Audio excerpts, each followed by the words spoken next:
Mesdames et messieurs, bonjour, on se retrouve une nouvelle fois sur le 28 TV en direct de Chartres Expo pour ce troisième et dernier jour du Carrefour Live de cette 8e édition. Et on a la chance aujourd'hui de recevoir sur notre plateau Ina Modja accompagnée de la choriste. Merci mesdames, merci d'être avec nous sur le 28 TV. Alors, quel chemin, quelle ascension parcourue depuis la sortie du premier single. Est-ce qu'on a la tête qui tourne? Comment on va? Ça va très bien.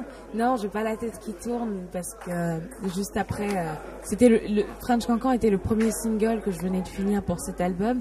Et j'avais tout un album à terminer, donc j'ai gardé la tête sur les épaules malgré la grande joie que j'avais et l'excitation pour travailler sur mon album et je suis ravie du succès de French Cancan.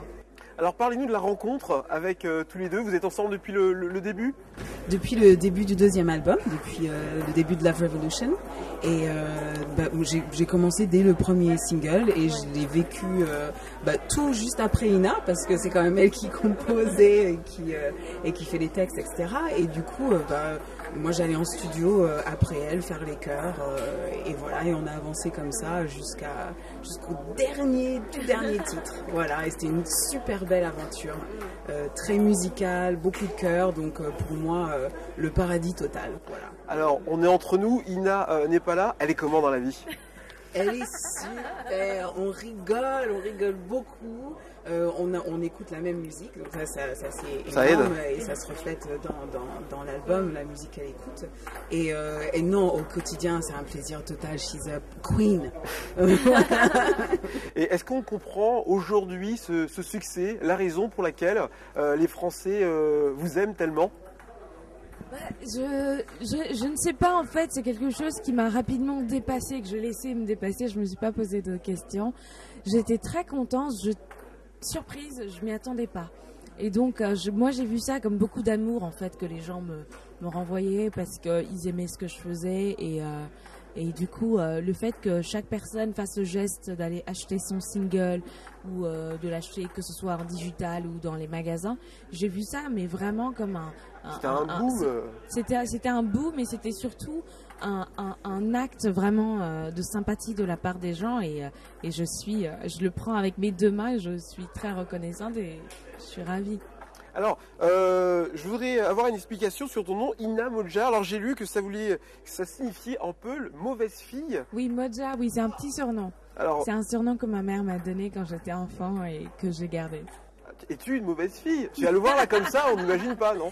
Non, mais en fait, c'est parce que j'étais un peu hyperactive, un peu beaucoup hyperactive. Et on s'est calmé depuis ou Non, pas vraiment. On apprend à se calmer en faisant du yoga, en faisant plein de choses pour canaliser son énergie, mais c'est affectueux.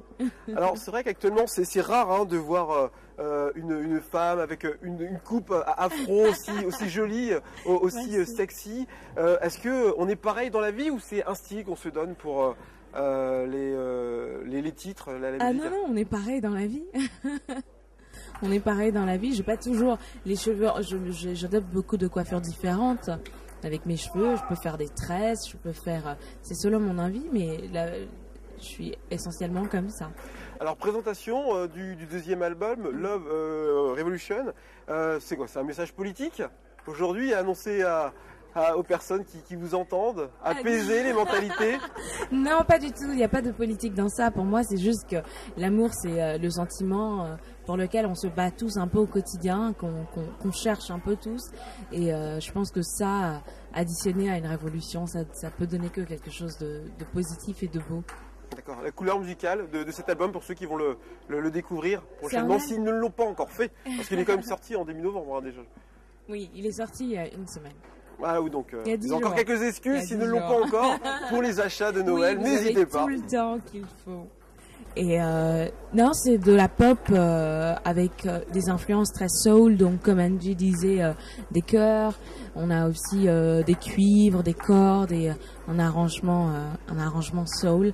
Et moi, j'adore ça. C'est les influences que j'avais depuis que j'étais enfant. Donc, alors, on a la chance sur ce plateau d'avoir et la choriste et Namoja. Alors, est-ce que vous accepteriez, pour les Euréliens qui nous regardent, de nous interpréter Angie est beaucoup plus qu'une choriste pour moi, parce qu'elle a fait les chœurs de l'album, elle a donné aussi elle a mis sa patte aussi dans cet album.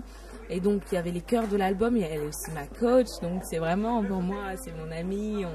Elle est facile à coacher. Love Revolution Collaboration. Exactement.